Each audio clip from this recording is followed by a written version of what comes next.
G'day and welcome to today's bottom-up boats demonstration where we show you the right way to store your rope by folding it.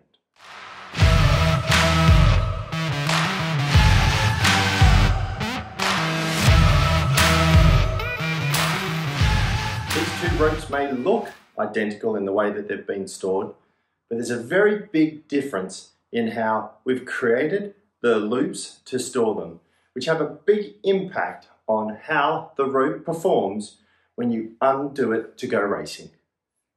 When you were little, you were probably taught to coil a rope around your arm, something like this. The issue with this is that every time you twist it around your arm, you're putting a quarter turn into the rope. Now, this does end up giving you a really nice, neat coil, which a lot of people maybe think is desirable, but it's the twists, you can see one there, that create the issue for you. There's another one, that when you go to use the rope. So if I was to pull this one up and get it out ready for use, you can see that it's still fairly twisted up there, it's getting all coiled together.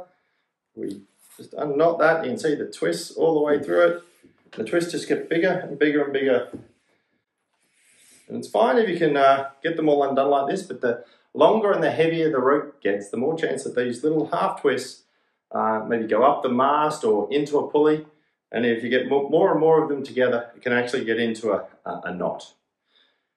So that's what we want to avoid, and why you shouldn't be coiling your rope in what looks like, and many people were taught as a neat coil, because each time you create that half twist, you're putting a problem into the coil for when you go to use the rope again.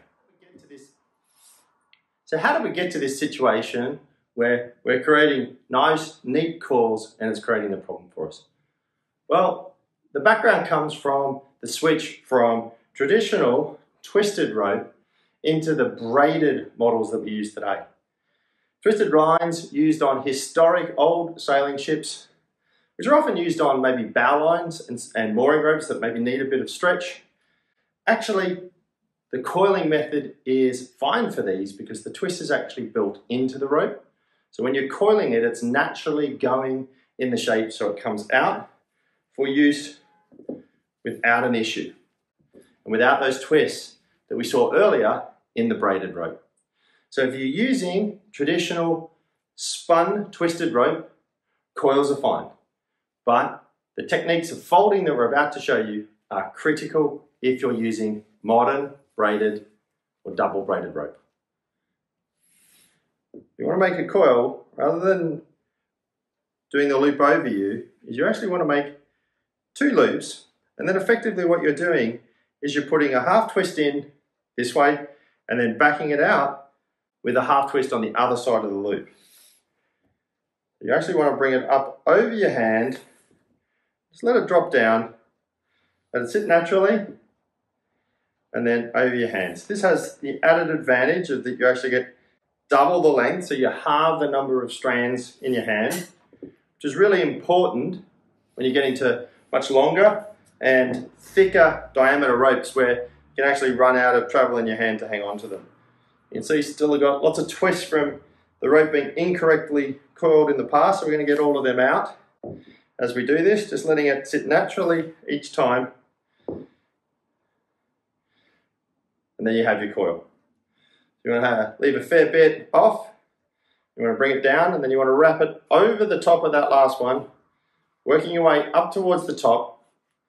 Go around 4 or 5 times, then come through, over and around, and then pull it tight.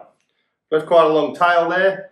You can use that to then tie it up, whether it be in your shed or hanging it off maybe somewhere, a clip inside your boat.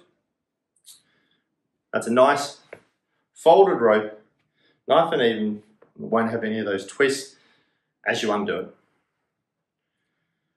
Now that we've folded the rope, let's just take a look how it comes undone without the twist that I talked about earlier. So put it down on the floor, and then as you see, when I pull it up this time, it comes much more freely than in the first demonstration, and without all of the twists in the knot. There's a few little bumps there. That was just how the folds were. And as you see, I got to the end and I only had half a twist, which is probably left over from the original coil that I had it. This means that this will run freely up your mast for your halyards or through your blocks for your sheets. So now we're going to look at a different way to fold your rope, this time using an old main halyard of ours. This one is obviously a lot heavier. I think this is about 11 or 12 mil diameter rope. And with this one, if we put it down there, we could use the method that we used earlier to fold it over our hand. But what often happens is because of the length and the diameter of the rope, I'll run out of hand space. It also can get quite heavy, particularly if you're on any boat over, say, 40, 45 feet.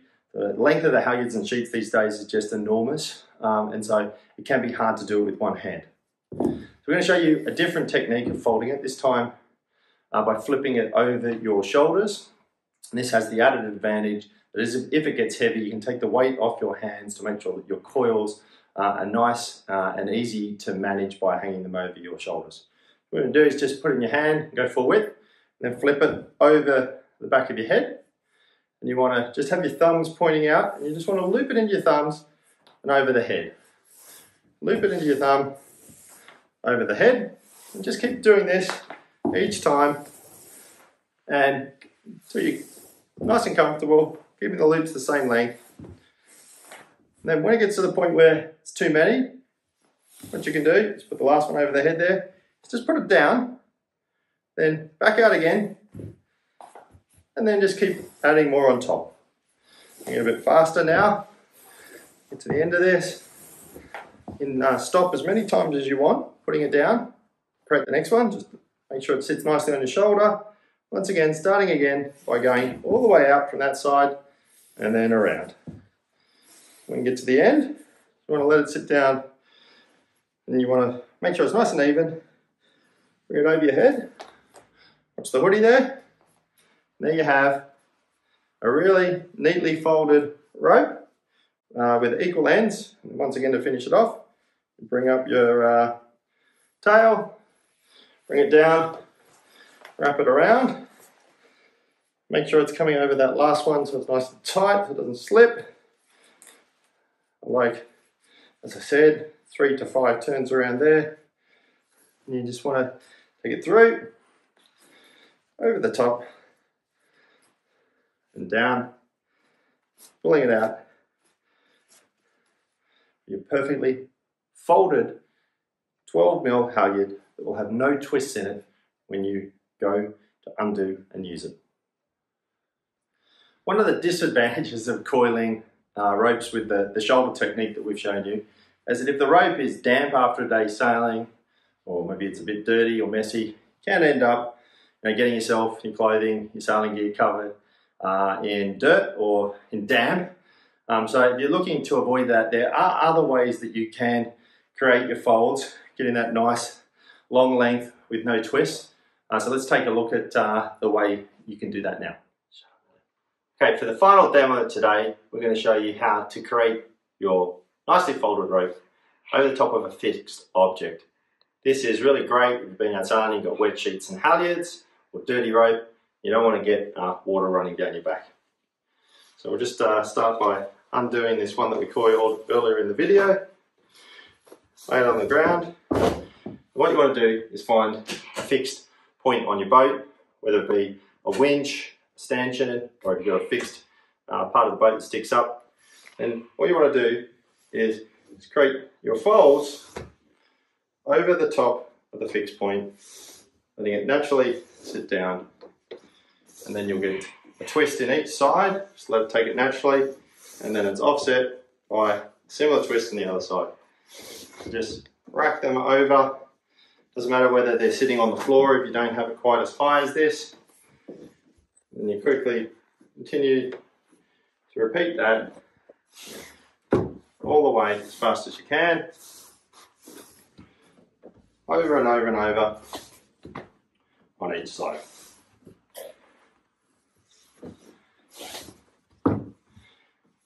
See that once again that this has got the advantage that this will be very heavy and hard to hang into in one hand, so it makes it more manageable to work with.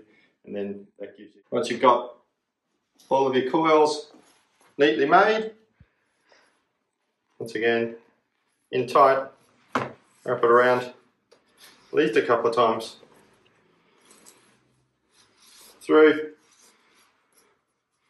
over the top,